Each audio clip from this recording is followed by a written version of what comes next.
What do you think of when you think of Lemaire? Perhaps loose, oversized silhouettes, fluid, unstructured tailoring in muted earth tones, leather slippers and sandals, Asian influences like the croissant bag, and perhaps a sense of timelessness. So let's play a game. Which season did these looks come from? The answer is Spring-Summer 2000, Yohji Yamamoto 𝗵𝗀𝗂𝘀. Yeah, I can't believe it's not Lemaire, it's actually Yohji. To all you Lemaire heads out there in the audience, doesn't this look incredibly familiar? The oversized shirts, the wide pleated trousers, the leather sandals, the fluid tailoring in earth tones. The only thing that's missing is the color matching within the outfit. And I felt the same way. I randomly found this collection while researching for my Yohji series, and when I saw it, I had an immediate sense of deja vu. This show from 20 years ago is the current fashion zeitgeist, one pioneered by Lemaire. For a lot of people, the connection from Lemaire to Yohji is not obvious at all, because many people only know Yohji for his modern creations, all black clothes with these crazy asymmetrical things. But Yohji in the 90s was completely different. His clothes were actually mostly normal, at least on first glance, essentially how you would think of Lemaire. In fact, the more I looked under the surface of Lemaire, the more reflections of Yohji that I found. I just couldn't unsee. They were everywhere. And just to be clear, Lemaire is not copying or ripping off Yohji. Christophe Lemaire and Sarah-Linh Tran built their very own world on the foundations of Yohji, just like how Yohji's world is built on the foundation of famous French couturiers. Any baboon with access to a supply chain can copy Yohji's garments, but what's special about Lemaire is a tremendous respect for Yohji's entire philosophy and approach to fashion itself. Which is not surprising, considering Christophe and Sarah-Lin's obsession with Japan. When we looked at Lemaire's design in the last video, there were references to Japanese vintage clothing culture everywhere. And in some ways, Christophe Lemaire's career has always been tied to Japan. In his 20s, he actually didn't want to be a fashion designer. He was more into music and literature. And the same thing could be said about Sarah-Linh Tran, a lover of Japanese literature, who originally wanted to start a publishing house. But something set Christophe's life onto a different path. He says, Reiko Akubo and Yohji Yamamoto arrived to show in Paris, and I was completely into that, so I got into fashion. Just like how Yohji's fashion hero was Pierre Cardin and Sonia Rykiel, Lemaire's fashion hero is Yohji and Ray. Everything can be traced back to those legendary 80s shows that changed the landscape of fashion. It certainly changed young Christophe. Also, this is why I spent so much time talking about these shows on this channel. In a lot of ways, we are still living under the influence of Yohji and Ray. A decade later, in 1991, Christophe founded his own independent brand, Lemaire. Unfortunately, it was the wrong place and the wrong time. You see, the hottest designers on the block in the late 90s were John Galliano and Lee McQueen, designers who inherited Jean-Paul Gaultier's loud, colorful runway theatrics, not Yohji's restrained beauty. In an interview, Christophe says that he remembers a buyer coming to his showroom and saying, "Oh, but this is just a coat." Christophe was like, "Yes? Do you want a 3-sleeve coat instead?" There was just no market for, well, normal, well-made clothing. Reflecting back, Christophe says the 90s was the worst time in fashion for him. But that wasn't the end for his creation. In a bizarre twist of fate, Lemaire blew up in Japan. He sold to over 100 stores in Japan by 1995, while having nearly zero presence in his home continent of Europe. Lemaire was practically a Japanese domestic brand. Fortunately for Christophe, that success in Japan kept his business going, and eventually landed him at the door of Lacoste as creative director. Then at Hermès, where he replaced Jean-Paul Gaultier as creative director for women's. And when he left Hermès in 2014 to focus on his own brand, guess who came knocking at his door? Uniqlo. Perhaps the reason why Japan couldn't leave Lemaire alone was because they had a shared vocabulary, one created by Yohji Yamamoto. Within that language, there is one word that Christophe and Sarah-Linh like to use a lot. We always speak about time, having the time. Time, the effect of time, clothing that ages nobly was wear. In the previous video where I break down Lemaire's design details, we talked about the stitching. This double needle workwear stitch, Lemaire uses on almost everything, where over time, it puckles up and fades. And guess which other designer famously talks a lot about time? You talk about time and wanting to design time, and there's a great sense of that understanding in the work. It is timeless. So from the earliest to the most recent, there is a strong sense of you. What is it about time which has driven the development as well? This is the question about time. The second-hand clothing has already enough time. It is from army, it can be from school uniform. The fabric, if it's like cotton, wool, linen, silk, like a natural fabric, then they take ages. Then second-hand clothing, to me, is always charming. And so in that meaning, I wanted to design the time. In many ways, Yohji and Ray were the pioneers of the idea that old worn clothing can be actually cool. Ever since Yohji's first runway show in Tokyo in 1977, he has been using this black wrinkled wool gabardine fabric, which he obtained by washing and drying without any ironing. The Japanese press famously called it the aesthetics of wrinkles. You can see traces of this in Lemaire's trademark washed silk fabric, which also has this wrinkled texture. An added benefit of this is because it's been washed from the factory, you can wash it at home too, unlike regular silk.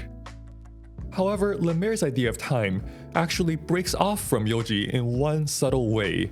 While Yohji will give you a garment imbued with traces of time, a garment new and old at the same time, Lemaire makes you do it yourself. And all you Lemaire heads in the audience will know that Lemaire will never give you clothing with holes in them. Their denim is sometimes raw, sometimes washed, but it's never ever distressed. If you look at the stitching in the store photos, for the most part they look, well, factory new. One key technique Lemaire relies on is garment dyeing, where a garment is not made from pre-dyed fabric, but dyed after it's sewn together into a garment. And it makes absolutely no difference to how the piece looks new in a store photo. But once you take it home and live with it, something changes. Christophe says, the clothing ages differently. The fabric appears time-worn. For example, the stitching absorbs less dye than other areas, which creates tiny irregularities. The dyes and stitching bear the marks of time, and the colors are wonderfully washed out, muted and a bit faded.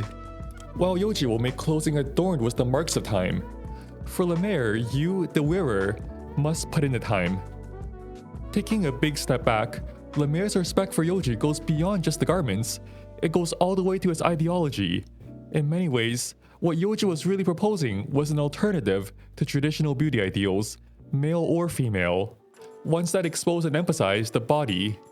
One of the most famous Yohji sayings from photographer Nick Knight is how with Yohji, a woman's beauty is defined by her mind, her emotions and her intellect, not her body. And Christophe has said something similar. Fashion today propagates the wrong idea of femininity, or what being sexy is about. Women are being told that being sexy is about showing off your body.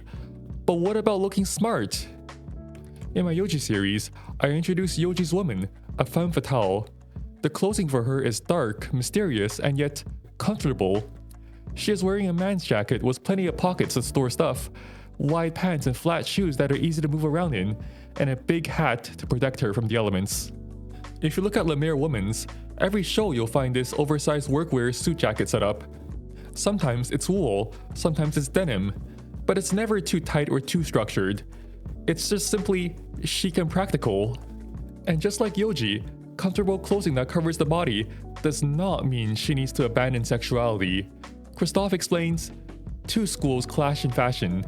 One Western emphasizes the waist and bust, based on the corset. The other starts at the shoulders and settles on the hips. Tunics, togas, kimonos. It's true, I'm drawn to the Japanese concept of refinement. To me, this vision of feminine sensuality, which doesn't reveal but suggests, it's much more interesting. A woman is much more desirable in a dress that flows with movement, that hints at the body's contours. And as I've explained in my video on Yohji and Japanese design, Was a kimono the fabric hangs on your shoulder, draping, liberated from the shape of your body, the body which you couldn't choose to be born with. There can be space between fabric and your body, and yet, through the folds and wrinkles of movement, the kimono whispers of the body underneath. I feel like Lemaire really understands this kimono approach to the body. You'll see nods to drape volume and attention to fabric everywhere, the way the shoulder seams hang off the shoulder, the many layers of fabric for all the runway styling, and many direct references to the kimono, like these wrapped cardigans, or maybe this padded liner jacket.